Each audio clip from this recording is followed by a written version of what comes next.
A huge part of the purposeful journey is to create goals, is to not only create goals, but make them come to life. So that's what you and I are going to talk about today. We're going to talk about how you need to make goals and 4 strategies to help you accomplish your goals this year. Let's get growing. Hello, and welcome to the Pray Just Plant podcast, the show that talks about growing a garden, a homestead, a healthy family, and most importantly, growing closer to God. I'm your host, Crystal Media, owner of the Red Ridge Farm Homestead, where our mission is to help women of faith find the courage to grow healthy food for their family while building a closer relationship with our Lord and Savior. If that's you. Don't let the world hold you back. Pray, just plant. Welcome to the Pray Just Plant podcast. I'm your host, Crystal Media, and today in Season 9, Episode 4, we're going to dive into goal making and my 4 strategies that I use to help me get these big, huge goals that we have on the homestead done. Now, there's more than just goals on the homestead, right? We have projects, we have to-do lists, we have our everyday growing, and on a purposeful journey, it's just full, right? There's so much to do, and there's so many things that we want to implement and do new and change up in 2023. So today, if you are struggling with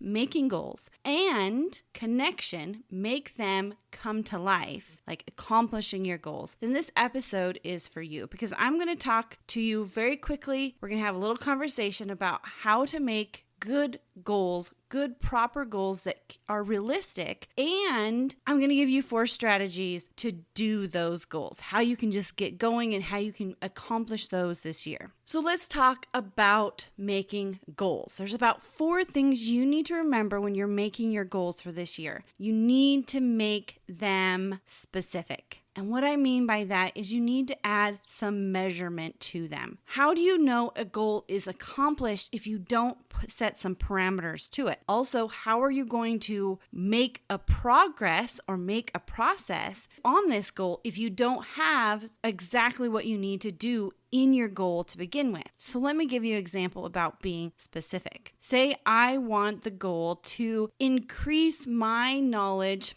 of cooking from scratch this year. Now I can say, I just want to learn how to cook from scratch this year. That's a great goal. But a better goal would be I want to learn how to cook from scratch, and I'm going to accomplish this goal by learning 3 new recipes every month for the next 3 months on cooking from scratch. The first month, I want to focus on using a whole chicken. The second month, I want to work on a whole, like a beef roast. And the third month, I want to work on bread and things with yeast. That is a very specific goal, because now you can break that goal down. And we're going to talk about that in a minute. But now you can see what you need to do to accomplish that goal. The next thing is you need to write it down. You can't just hold that goal if you're going to be very specific and very out with it. You need to write that goal down so that you can come back to it later and remember what you need to be doing. Remember your next steps. You can find the recipes for that month and so on and so forth. So that is number 2, you need to write your goals down. Also, a little side note is that you need to, and not really a side note, but another part of this is don't hesitate to push yourself in these goals. Make them something that is going to push you out of your comfort zone, make you grow. Because isn't that what we're doing on a purposeful journey? We're growing. And when we stop growing, then we are finite. We are firm. We're in a certain spot. We can't move forward. So don't hesitate to push yourself on these goals. It's important to keep growing and keep moving forward on your purposeful journey. God did not make you a machine to just keep running and keep running. He made you a plant. He says that He is cultivating you as a tree in an orchard, as a grapevine in a vineyard. Whenever He talks about us, He talks about us in ways that He can help us grow into the plant that He wants us to be. Like He can trim, the bad branches. He can do those things to help us grow. And when we visualize ourselves as a plant that keeps growing, and we need to feed that plant, we need to feed it with our knowledge, our spirituality, our peace and joy, then we can just keep moving forward. So don't hesitate to push yourself on your growing journey in these goals. Next thing is make your goal list manageable. Don't sit down at the beginning of the year and write down 50 things that you want to do. Sit down and make a goal that you can accomplish, or 3 goals or 4 goals that you can accomplish in 3 months. And then in 3 months, sit down and write down 3 more goals in 3 months or 4 more goals in 3 months. But give yourselves parameters that goes back to the specific, but that are short-term parameters. When we look at the whole year, we tend to procrastinate. I'm a procrastinator, maybe you are too, but when we give ourselves a more tangible goal that is more in our face, visual, not only visual, right, with writing it down, but something that is we can see in 3 months. Like I can set my calendar and I can visually see my calendar kind of in my head for the next 3 months. But I can't really see my calendar for the next year or so. So make your goals list manageable in a time slot that is for you. Maybe it's only a goal that you do for a month. Maybe it's only a goal that you are going to work on for a week. It doesn't really matter. You just need to make a timeline that is manageable to you and not that big, long year. Because the other side of that, especially if a goal is to build a habit, is you need to be able to see how you are keeping track of that. And when you do that, you can write it down, you can keep track of your habit, and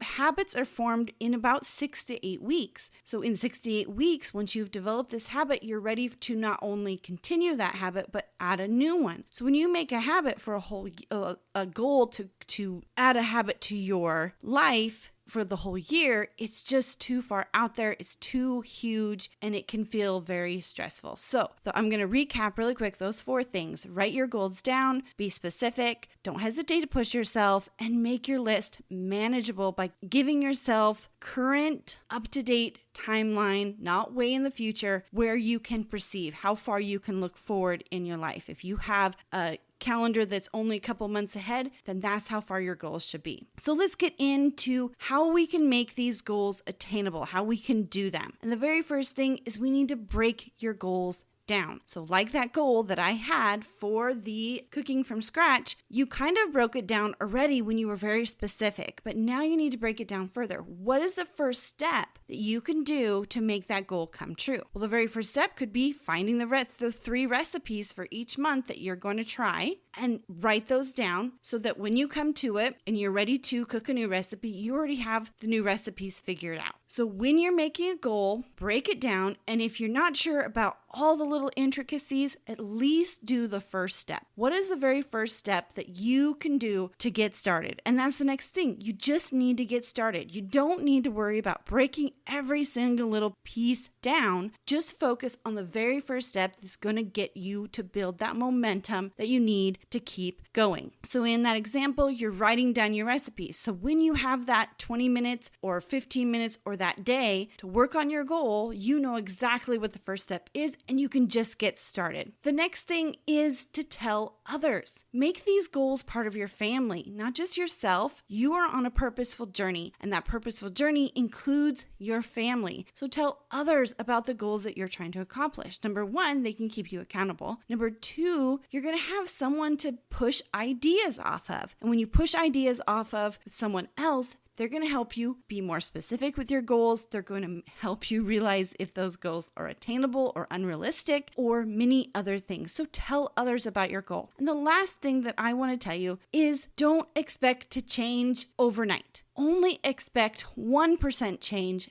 every single day. Make goals that can give you that and be okay with it. It's okay to fail at your goals. It's okay to have mistakes and to have problems when you're trying to get your goals moving forward. But just try to focus on that 1% change every single day. If you don't have the time to make that recipe, say the day that you said that you were going to do it, maybe instead of making the recipe, you just sit down for 15 minutes and write out your grocery list for that recipe. So then you know that the next time you go to the grocery store, you'll have all the things you need to get that recipe made the next time you you have a moment. Plus, you're going to have groceries that are going to be a little bit more perishable, or you'll have the groceries that you need to get going when you're ready to get going. Always think about that 1% change every single day that you can do and put that in your list. When you're breaking things down, only think about that in 1% changes. What can you do in 1% every single day to make that goal come to life? One of the biggest things we're doing this year is finishing our basement. And this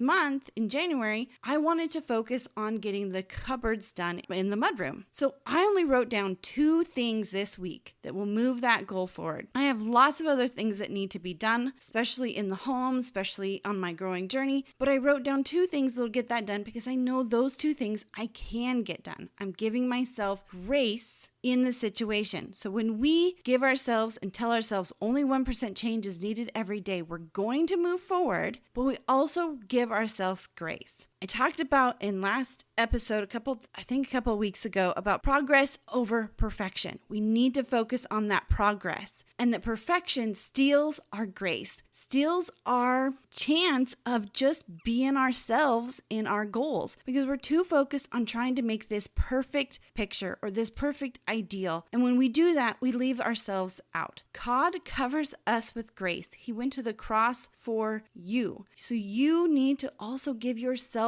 the grace to fail, to mess up, and see that as a mess up, as a failure, but not that it is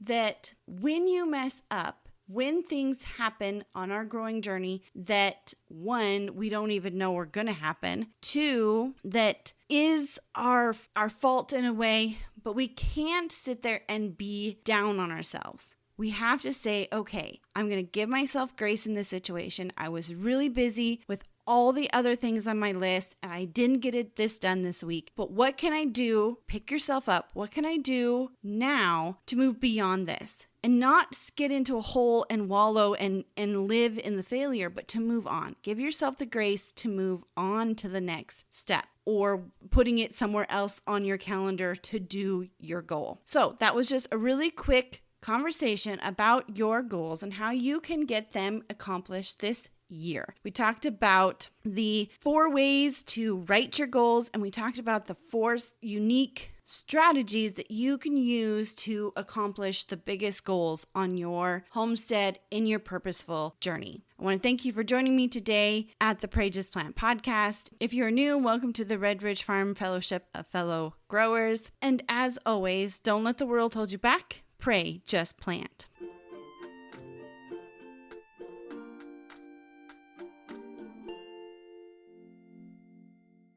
This week's episode is brought to you by the Red Ridge Farm Seed Variety Tracker. This database was developed to help you keep a digital log of your seeds. I've done it. Maybe you've done it. You've gone out to the garden. You used up all your seeds. You throw away the seed packet. You forget about it. And then you decide you really love those green beans and you want to grow them again, but you can't remember the name of them because you threw away the seed packet. This database was designed to help you keep track of all of those things. So no matter what happens to the seed packet, you still have all the information you need to keep growing. Get your free copy. Go to redridgefarm.org/resources.